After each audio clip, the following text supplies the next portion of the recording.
Hi, I'm attorney Doris DK coming to you from DK Law Group. And here's the one thing we're going to talk about in this video: how to register a corporate entity in Texas. Now, you know that there are thousands of entities registered in Texas every single day and millions registered every single year across the country. Now, many people assume that it makes sense to register a business in Nevada, California, or Delaware, even though their entity will be doing business here in Texas. Now, at DK Law Group, we advocate that our clients register their businesses in Texas. One, because that's where you're going to be located, and it makes the most sense to start and register your business where you actually will be.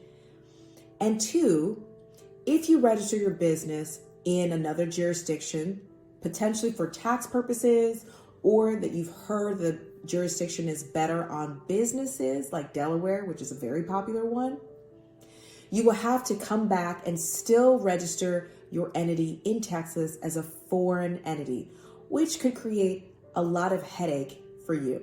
So the easiest and best option is to register your business where you will be located. Now, the next thing that you're probably going to need to consider is where your business will be registered, the actual physical address.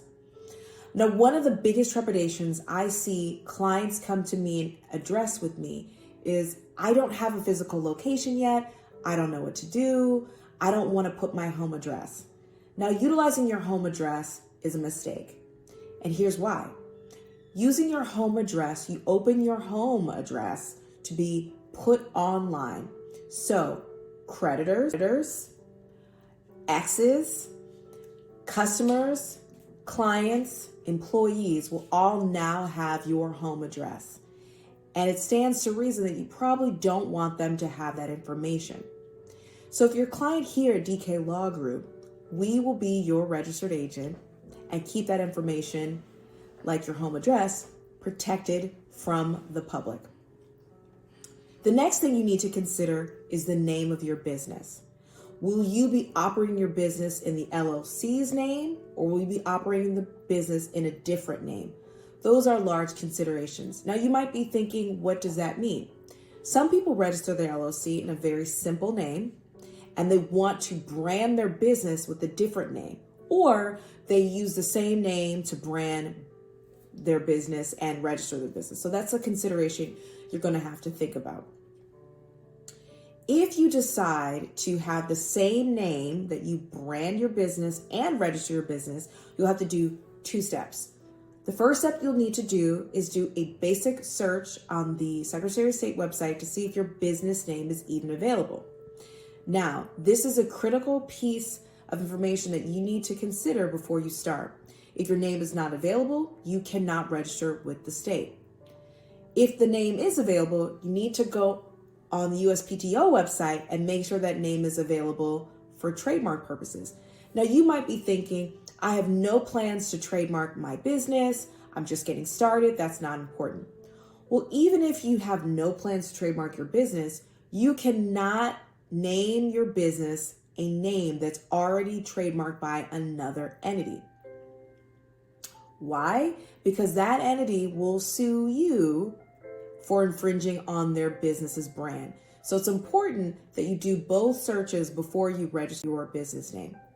I say this because a brand's in California, Nevada, or Georgia's name might not come up on the Texas Secretary of State website when you do your search, but that name is not available to you because, again, you will receive a very swift cease and desist letter. So you make sure you do that to make sure that your name is available. After making sure your name is available, and after making sure that you've got an address to use for your business, it's important to think about if other members of the business will be included in this registration. If there'll be other partners, other members of an LLC, or other various participants in a corporation or a nonprofit, if those are the other entities you're thinking about considering, make sure that you have their pertinent information readily available as well. After you got your name, you have your information from potential partners, you've got an address, you're ready to register. Now, here's what we discussed in this video. In this video, we talked about how to register a Texas entity. We talked about the importance of doing a name search.